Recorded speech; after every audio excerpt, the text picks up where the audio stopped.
Alright, we covered the worst of 2024. Let's cover my top 5 favorite comics of 2024. Number 5.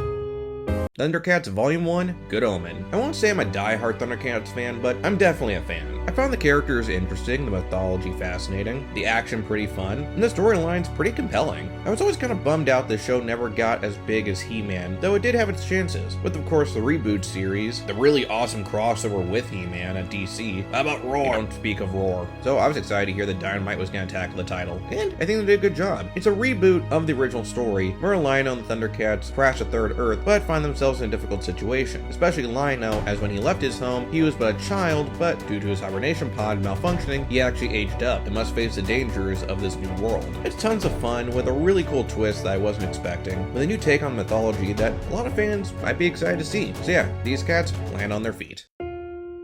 Number 4.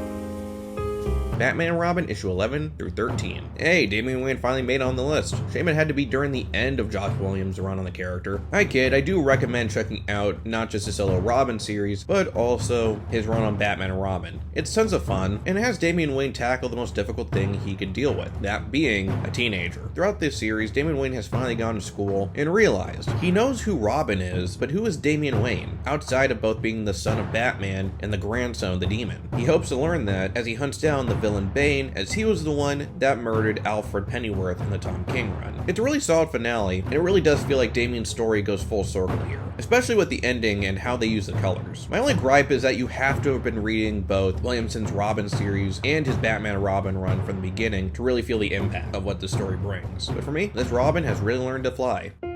Number 3.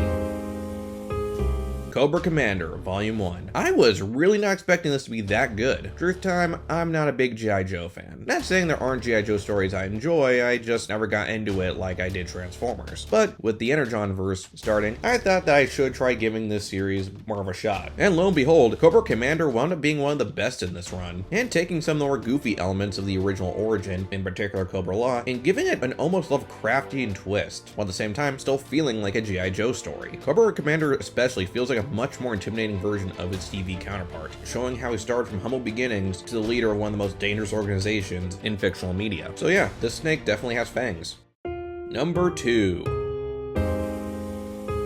Ultimate Spider-Man Volume 1. You knew this was going to be on the list. Hell, it was actually number 1 for the longest time. As for who usurped it, I'll get into that in a second. This book is everything I wanted in a Spider-Man story. It has good drama, good character development, and it's with a Peter Parker that people can relate to. Because yeah, he's older, he's a parent, but guess what? A lot of Spider-Man fans are at this point. And to those that aren't, I feel helps them understand that yes, being an adult isn't easy, but it's not the worst either. As this Peter is wiser, he knows how to be a good father, he knows how to be a good friend, and though he's fumbling, he does know how to be a good hero. This is a Spider-Man we have all wanted. Before I get into number 1, let's dive into some honorable mentions. Batman Joker Year 1. The main story is pretty interesting. I like that those does dive into the first year of the Joker. We never actually find out the Joker's real name. It would have actually made the list if it wasn't for the backup story, which really is just kind of confusing with art that, yeah, no, I can totally buy AI being involved. TMNT 40th Anniversary. It's just a fun anniversary comic honoring different points in the TMNT history, and actually wrap up some stuff from Rise of TMNT. So if you're a fan of that series, I recommend checking that out. My only real gripe is that some of the stories are just too short, and I feel like the writers want to do a lot more. Nightwing Fallen Grayson. The final chapter in Tom Taylor's Nightwing run is pretty damn good, but the ending just felt really rushed, and much like Batman and Robin, need a few more issues to wrap up, but a little bit more severe since some of those elements involve some major character arcs. Void Rivals Volume 2, Hunted Across the Wasteland. All around still pretty fun, but I feel like it relies a lot more Transformers elements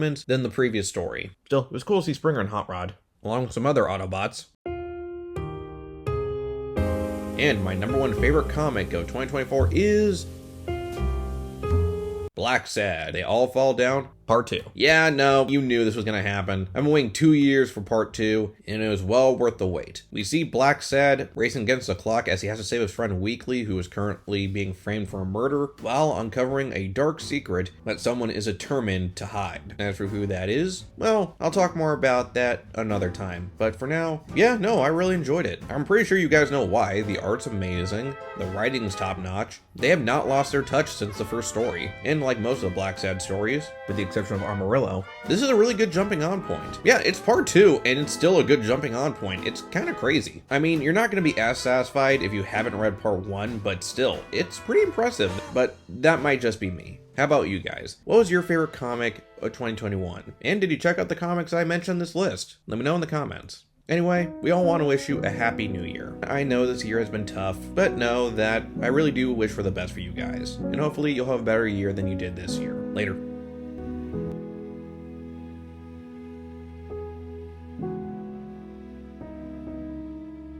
Happy New Year!